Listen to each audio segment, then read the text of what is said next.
I've tried to film this video a lot of times. I tried to film it 1 year ago, I tried to film it an hour ago, and I tried to film it 10 minutes ago. And all of the times my mouth's just gone So, I'm starting again. I've got a cup of tea. I'm going to take it slow. We'll hope for the best. I've done a fair few amount of exams in my time. Started my GCSEs in year 9. I'm now in year 13, which is 5 years of doing exams and having a lot of practice. So I've got my technique right down to a T. To a T.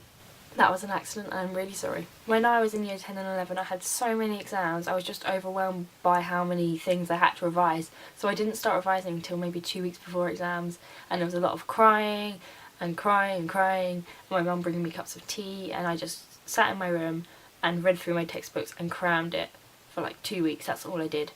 And that was relatively effective because I got good grades, but it definitely wasn't efficient. So tip number 1, just do it.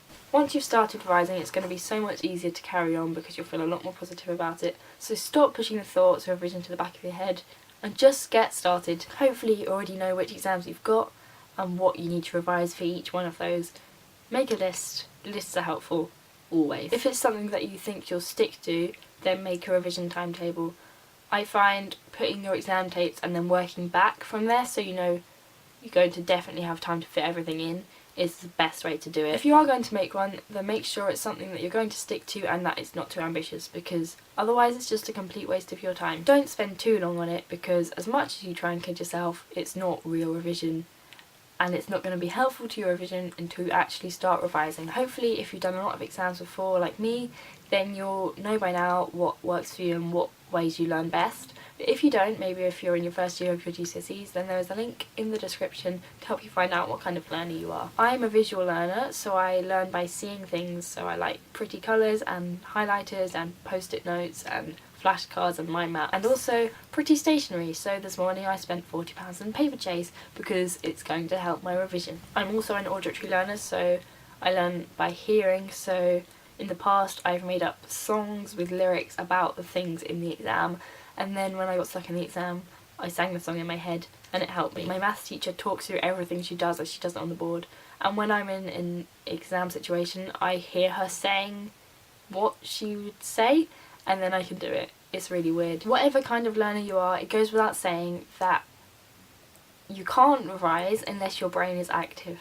So for me, as a visual learner, just looking at something isn't going to help me. Your revision has got to be active, so it's got to be writing, it's got to be answering questions, doing exam papers, writing notes, making mind maps, not just reading from a textbook. Reading through a textbook is not active revision. Active revision is reading through a textbook, making notes from the textbook, testing yourself on the things from the textbook, and then doing an exam question and marking it. And I know flicking through a textbook seems a lot easier than writing an essay, but I think you'll feel a lot better after writing an essay than after looking through a textbook and still not knowing anything. A huge tip I have is to use all the exam boards resources that you can. Just exploit them as much as possible because they're putting you through hell. Print out a past paper and do the whole thing in timed conditions like you would if it was a mock at school, and then mark it yourself and see how well you're doing and what bits you need to revise. Go over the things until you're really confident with all the questions you got wrong. If you don't trust yourself to mark it accurately according to the mark scheme, then ask your teacher, because that is literally their job. They're literally being paid to do that and help you as much as possible. Teachers are being paid to get the school good grades. So any student that's asking them for extra help and showing that they're actually revising is going to make them very happy, and they're going to be very happy to help you. The next tip is my favourite one.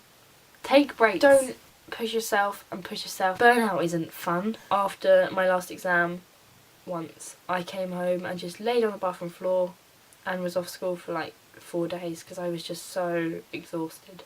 So don't push yourself to that extreme. It's not fun and I wouldn't recommend it. Not only is constant revision stressful and boring, but after a while it becomes ineffective. Your brain can only take in a certain amount of things at a time, so just give it time to rest. Go and make yourself a cup of tea or have a lush bath, or I don't know, retail therapy is good.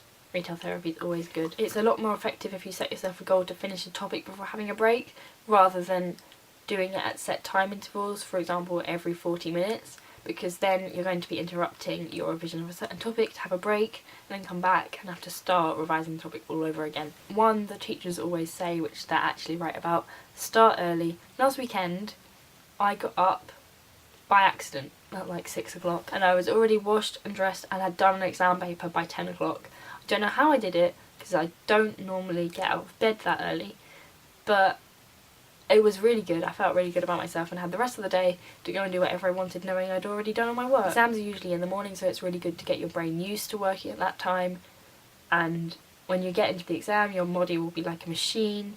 You'll just do it and it'll be so good. Honestly, I actually live for exam season because I feel so powerful. I know so many things. My body is like at its optimum, like prime level, and it's just, I feel powerful. And how to achieve feeling powerful?